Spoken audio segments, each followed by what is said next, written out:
I was never the kind of man to go snooping.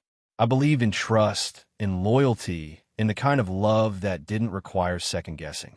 That's what a marriage was supposed to be built on, right? At least, that's what I thought, until the night I found out I'd been living a lie. It wasn't anything dramatic at first. No screaming matches, no shattered glass. It was just a regular evening, and my laptop had decided to stop working right when I needed it most. My wife, Lauren, was out at a company event, so I grabbed hers off the kitchen counter. Simple, normal, something I'd done plenty of times before without a second thought. But this time, a notification popped up. It wasn't for me. I wasn't planning to click on it. Hell, I wasn't even suspicious, just curious. The name attached to the message was one I recognized. Evan, her co-worker. I had heard his name tossed around during dinner conversations, casual mentions of office projects, and inside jokes I never thought twice about. Then I saw the subject line, "Miss you already." A chill crawled up my spine. My gut told me to close the laptop, pretend I hadn't seen it, but my hands had a mind of their own. I clicked.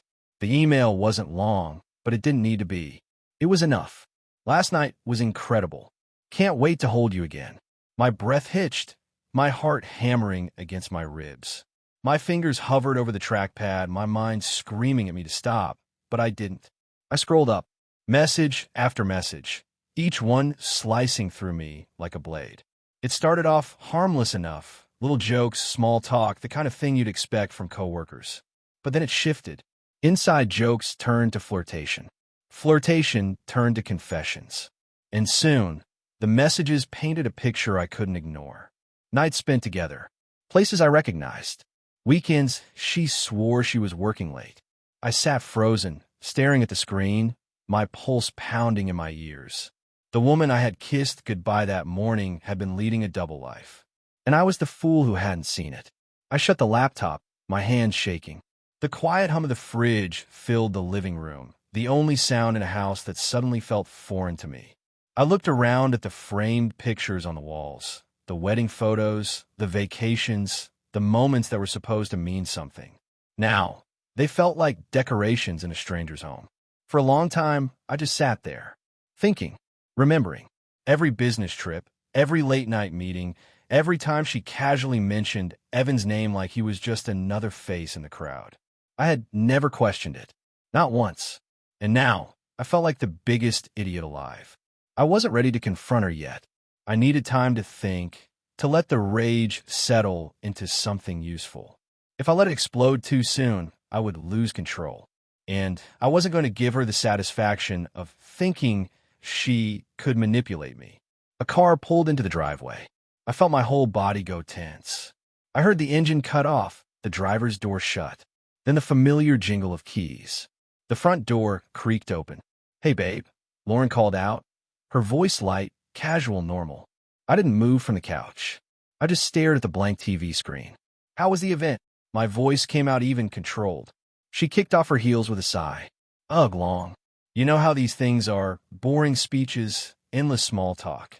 She walked into the living room, plopping down on the armrest of the couch beside me.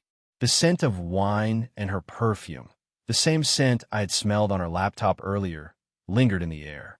I studied her face. Not a flicker of guilt, not even the slightest hesitation. She had no idea that the foundation of her life was about to crack beneath her. "You didn't miss much," I said, forcing a small chuckle. "Just worked on some emails. Had to use your laptop for a bit." Mine was acting up. Her body stiffened for the briefest second before she forced a yawn, stretching like she hadn't heard me. "Oh, that's fine," she said too quickly. "Nothing important on there. Nothing important." I had seen the messages, the plans, the photos, the nothing important she had kept hidden from me. And yet, she said it so easily, like lying was as natural as breathing for her. "How was Evan at the event?"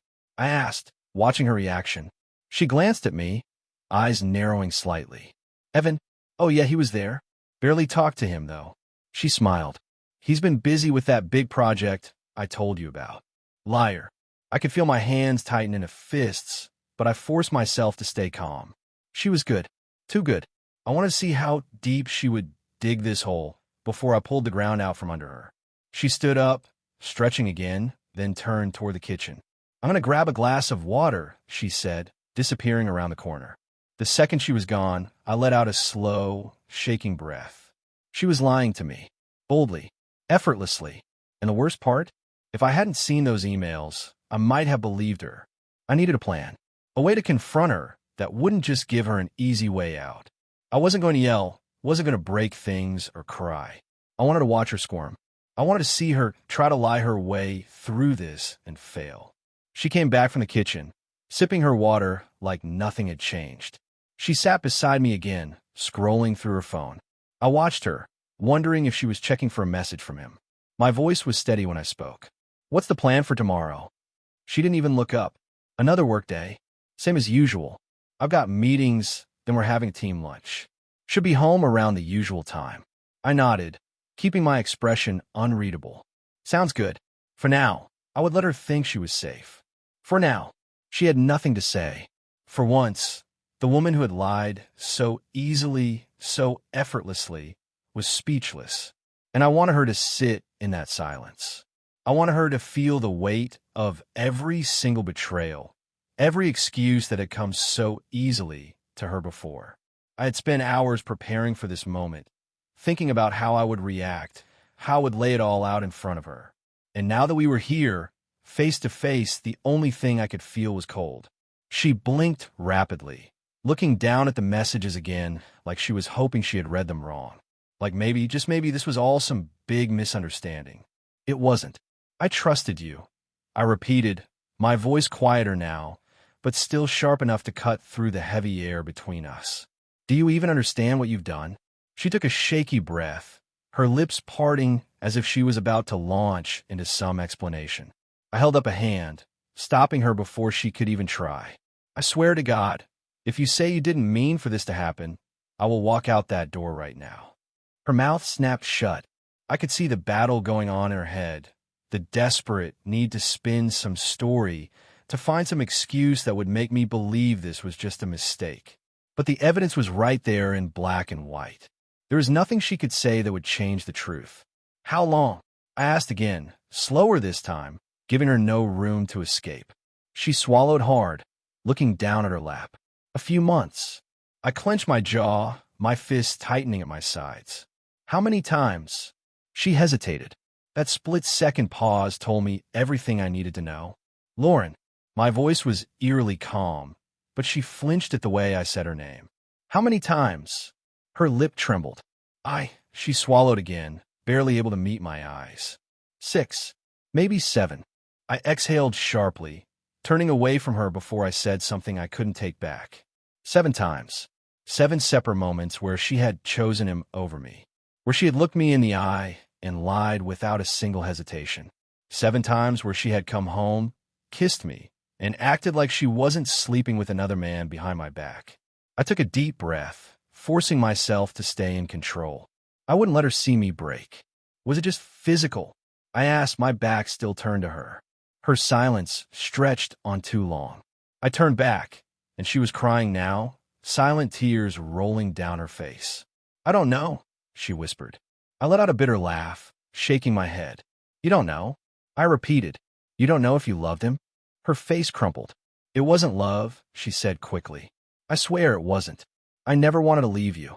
That part almost made me laugh. But you did, Lauren. You just didn't do it all at once. You left me a little bit at a time, every time you chose him over me. She covered her face with her hands, sobbing harder now, but I didn't care. I had spent the last 24 hours drowning in the weight of her betrayal, in the texts, in the realization that my marriage had been a lie. She didn't get a cry like she was the victim here. I ran a hand through my hair, trying to keep my head straight. I had spent the morning fantasizing about what this moment would feel like. If I would scream, if I would throw something, if I would demand answers she could never give me. But now that I was here, I just felt empty. And that was somehow worse. I sat down across from her, rubbing my temples. Why him? I asked. Out of all the people in the world, why Jared? She sniffled, wiping at her face. He was just there. I laughed, shaking my head. That's your reason? He was there. She nodded miserably. You were busy. You were stressed. And I felt invisible. I stared at her, dumbfounded.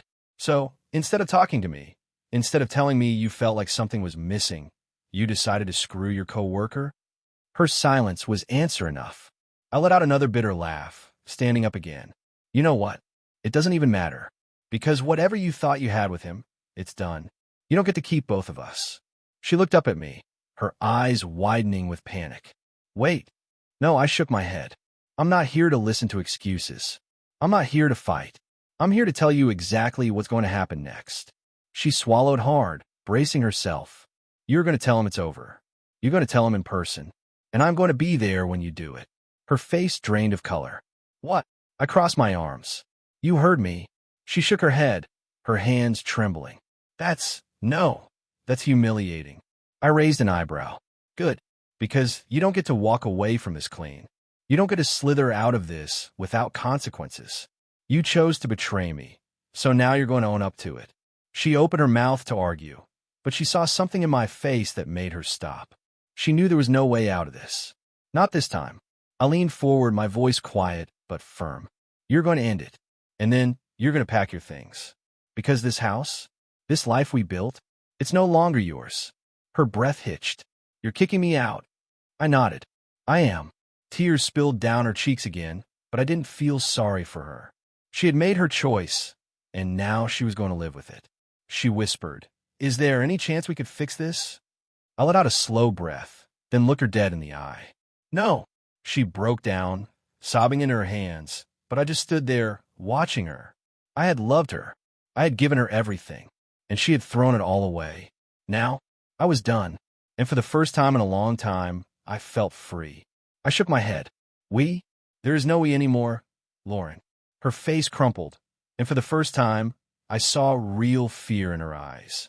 Maybe she had convinced herself that I would get angry, that we would fight, but in the end, I would stay. Maybe she thought this was just another rough patch we could work through, something that would blow over with time. But she was wrong. You don't come back from this, I said, my voice quieter now, but no less firm. You don't spend months sneaking around with someone else, lying to my face, and then expect me to look at you the same way. She wiped at her tears, her breath coming in shaky gasps. I will do anything, she whispered. I will spend the rest of my life making it up to you. You can't, I said simply, because no matter what you do, I will never be able to trust you again. The silence between us was thick, suffocating. She was still kneeling on the floor, as if she thought lowering herself would make me pity her, make me change my mind. But I had nothing left for her. No more love, no more anger, not even sadness. Just emptiness. She finally stood, wrapping her arms around herself like she was trying to hold herself together. So what now? She asked, her voice small, afraid. I took a deep breath. You pack your things, I said, and you leave. She flinched. Tonight, I confirmed. I don't care where you go, but you are not staying here. Her lip trembled. And if I refuse? I let out a bitter laugh, shaking my head. Then I'll pack them for you. She opened her mouth to argue, but then shut it again. She knew there was no point. The power she had held over this situation was gone, and for the first time, she was the one with no control. She looked around the room, as if taking it all in for the last time. This house, the life we built together, it was no longer hers, and she knew it. She took a shaky step toward me, her hands reaching out. Please, just one last chance. I stared at her, at the woman I once thought I would grow old with, and I felt nothing. You had your chances, Lauren, I said, my voice void of emotion, and you used them all on him. Her breath hitched, and she took a step back, nodding slowly, as if reality was finally sinking in. I turned away from her, walking toward the door. I'll be back in a few hours, I said over my shoulder. Make sure you're gone by then. And with that, I left. I stepped outside, the cool night air hitting my skin like a slap. I inhaled deeply, closing my eyes for a brief moment. The weight of what had just happened settled over me. But instead of pain, I felt something else. Relief. I had thought this confrontation would break me, that seeing her crumble would somehow make me feel worse. But the truth was it did not. If anything, it set me free. I walked down the driveway without looking back, because some things are not worth saving, and she was one of them. No, I said, shaking my head. You can't undo what you did. She crumpled onto the floor, her hands covering her face. I watched her for a moment, feeling a strange mixture of anger, sadness, and emptiness. I wanted to hurt her the way she had hurt me, but I knew that no amount of yelling would fix what had already been broken. I turned and walked out of the room, shutting the door behind me. My heart pounded in my chest as I made my way to the living room, collapsing onto the couch. The silence of the house pressed down on me again, but this time it felt different. It wasn't suffocating, it was liberating. She had broken me, but she wasn't going to control what happened next. That was my decision to make. And for the first time since I found those messages, I felt like I had the power to decide where my life went from here. The house was eerily quiet again, but this time, the silence didn't feel like it was closing in on me. It felt like a pause, a moment suspended in time where everything that had been broken was laid out in front of me, waiting for me to make the next move. I sat on the couch, head in my hands, staring at the floor as memories flashed through my mind like a highlight reel of everything I'd once believed in. Our wedding day, the nights we stayed up talking about the future, the trips we took when we didn't have much but were happy anyway. All of that felt like it belonged to another life now. Her words echoed in my head. I felt invisible. As much as I hated to admit it, part of me understood what she meant. I hadn't been the perfect husband. I had gotten lost in work, taken her for granted. Maybe I didn't compliment her enough or notice the small things like I used to. But none of that justified what she had done. I grabbed my phone and scrolled through the messages I had saved, the ones between her and Jared. Reading them again only deepened the ache in my chest. The way they talked about each other, the way she laughed at his jokes through texts, the plans they made to meet in secret. It was too much. I put the phone down and leaned back against the couch, exhaling a long breath. I had to choose between two options. I could try to salvage what was left of this marriage, or I could walk away and rebuild without her. Neither option felt good. One was like trying to glue shattered glass back together, and the other was like ripping off a part of myself and learning to live without it. I heard the guest room door creak open, her footsteps soft as she made her way toward me. I didn't turn around. I waited for her to speak, and when she didn't, I finally looked up. She stood there in the doorway, her arms wrapped around herself like she was shielding herself from the cold. "Did you come to tell me more lies?" I asked, my voice devoid of emotion. She flinched, but didn't back away. "No, I just wanted to know what you're thinking." I let out a bitter laugh. "You really want to know?" She nodded, tears welling up again. "I don't want to lose you." "You already did," I said, the words slipping out before I could stop them. They hung in the air, heavy and final. Her knees buckled slightly, and she gripped the doorframe to steady herself. "I don't know how to fix this," she whispered. "That's the problem," I said, standing up and facing her. "There is no fixing this. You didn't just make a mistake, you made a choice. Over and over again." She sobbed quietly, her shoulders shaking. I watched her, but the anger that had been burning inside me earlier had dulled. What replaced it wasn't forgiveness, but something colder, acceptance. "I loved you," I said quietly. "I gave you everything I had, but you didn't respect that. You didn't respect me." "I did," she choked out. "I made a mistake, but I loved you." "Love doesn't look like that," I replied. "It doesn't look like sneaking around and lying to my face." She sank to the floor, her head in her hands, and for the first time that day, I felt the weight of everything lift slightly. I wasn't forgiving her, but I was letting go of the need to punish her. I didn't want revenge. I didn't even want an apology anymore. I just wanted to move forward without this betrayal following me like a shadow. "I need space," I said firmly. "I don't know what's going to happen next, but I can't make any decisions with you here." Her head snapped up, panic flashing in her eyes. "Are you leaving me?" "I don't know," I admitted. "But right now, I need to be away from you. I need to clear my head without you trying to convince me to stay." She crawled toward me, grabbing my hand, but I pulled away. "Please," she sobbed. "We can go somewhere, just the two of us. We can fix this. Don't leave me." I shook my head. "You don't get to decide how this goes. Not anymore." Her sobs filled the room, but I was already walking away. I grabbed my keys and my jacket, heading for the door. My heart pounded as I turned the knob, but I didn't hesitate. I stepped outside, closing the door behind me. The cool evening air hit my face, and for the first time all day, I felt like I could breathe again. I didn't know where I was going, maybe to a hotel or a friend's place, but it didn't matter. What mattered was that I was finally in control of my life again.